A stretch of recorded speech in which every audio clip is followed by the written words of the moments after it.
Everybody thinks they know how My Hero Academia ends.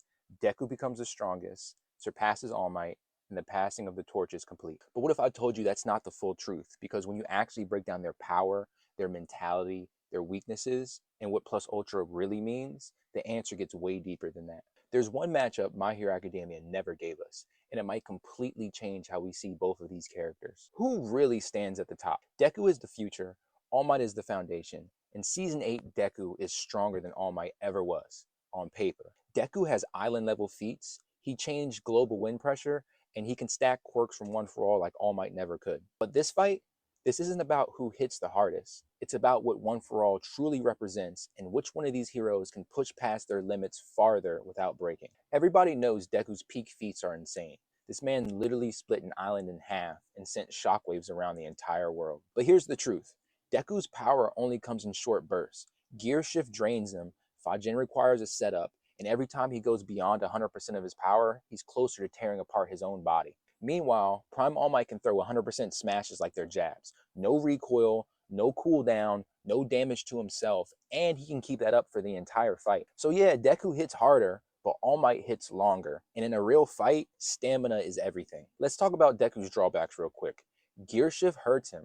The recoil literally immobilizes his muscles. Fajin can be interrupted. Shigaraki literally stopped him from doing it in Season 8. And Danger Sense becomes useless against someone throwing hundreds of smashes per second. Because with Prime All Might rushing you, Danger Sense isn't a warning. It's just background noise at that point. Don't get me wrong, Deku is powerful, but he's still just a kid using borrowed power. And when it comes to speed, people forget how stupid fast All Might was. While he was injured, half dead, in Season 1, he crosses a battlefield in the blink of an eye. He blitzes Shigaraki and the Nomu before anyone could even think. Now imagine Prime All Might and multiply that speed by 10, maybe more. And unlike Deku, he never slows down, he never hesitates, and he never breaks his body by going Plus Ultra. All Might is 7 feet tall and 600 pounds. His pressure is suffocating. If he gets in your face, you're done. And when it comes to battle IQ, Deku is smart, but All Might is a seasoned warrior. Decades of combat experience, taking down dozens of villains stronger than normal pro heroes, and hundreds of life or death battles. We saw the truth in Season 8.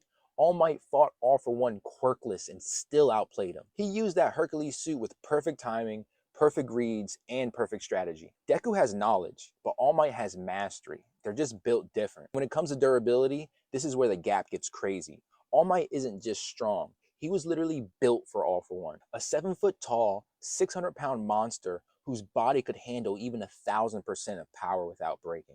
Meanwhile, Deku, bro, one wrong angle, one bad hit, one mistimed quirk usage, and his bones are dust. Even in Season 8, Deku is durable, but still nowhere near All Might's level. And this is the part that people forget the most. Deku fights to become the greatest, but All Might fought because he had to be the greatest. Deku's strength comes from potential. All Might's strength comes from responsibility.